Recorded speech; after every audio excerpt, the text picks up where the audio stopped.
விக்கிரவாண்டி இடைத்தேர்தலில் திமுக ஆட்சியுடைய 3 ஆண்டு கால சாதனை கிடைத்த வெற்றி சொல்லியிருக்காரு.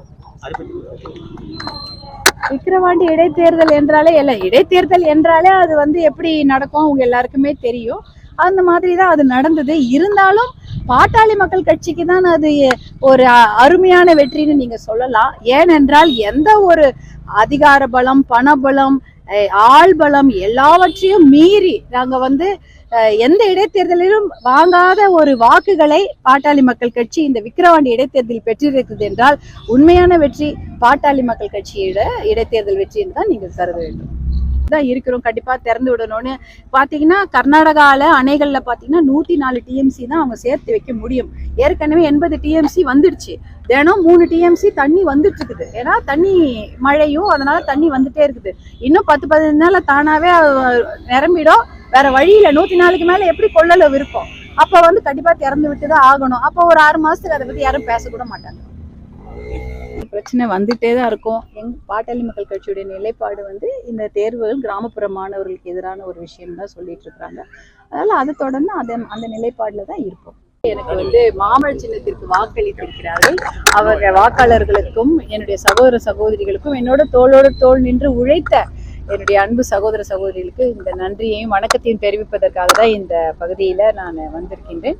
ஒரு கடந்த மாத எல்லாரையும் சந்தித்து நன்றி. கிராமத்துல எல்லாம் எவ்வளவு பேர் ஆசையா என் மீது நம்பிக்கை வைத்து மாம்பழ சின்னத்துக்கு வாக்களித்தாதான் நல்ல திட்டங்கள் வரும் என்ற மிகுந்த நம்பிக்கையோடு வாக்களித்திருந்தார்கள். உங்க எல்லாருக்குமே தெரியும் எப்படி வந்து ஒகேனக்கல் கூட்டு குடிநீர் திட்டத்தை மருத்துவர் ஐயா அவர்கள் எத்தனையோ ஆண்டுகால போராட்டத்திற்கு பிறகு அதை சாதித்தார்கள்.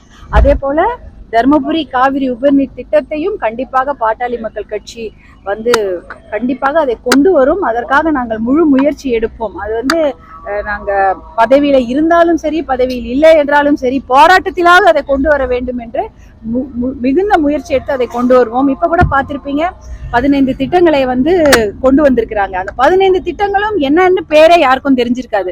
ஆனால் அப்படிப்பட்ட திட்டங்கள் இருக்கின்றன என்பதையே மருத்துவர் அன்புமணி அவர்கள் தான் அதை கொண்டு வந்தாங்க வெளியில. அதையெல்லாம் திட்டமாக வெளியிடுவதற்கு காரணம் மருத்துவர் அன்புமணி அவர்களும் நம்மளுடைய பாட்டாளி மக்கள் கட்சியை சேர்ந்த சட்டமன்ற உறுப்பினர்கள் தான் அந்த ஒவ்வொரு முறையும் சட்டமன்ற அதை பத்தி பேசியிருக்கிறாங்க.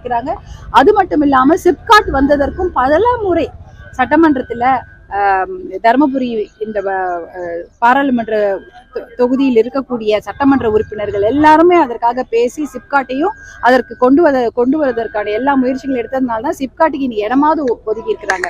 இப்படிப்பட்ட நல்ல திட்டங்கள் உங்க எல்லாருக்கும் தெரியும். மொரப்பூர் ரயில்வே திட்டம், அந்த மொரப்பூர் ரயில்வே திட்டம் வந்து யாருமே கொண்டு வரதுக்கு முயற்சி கூட செய்யல.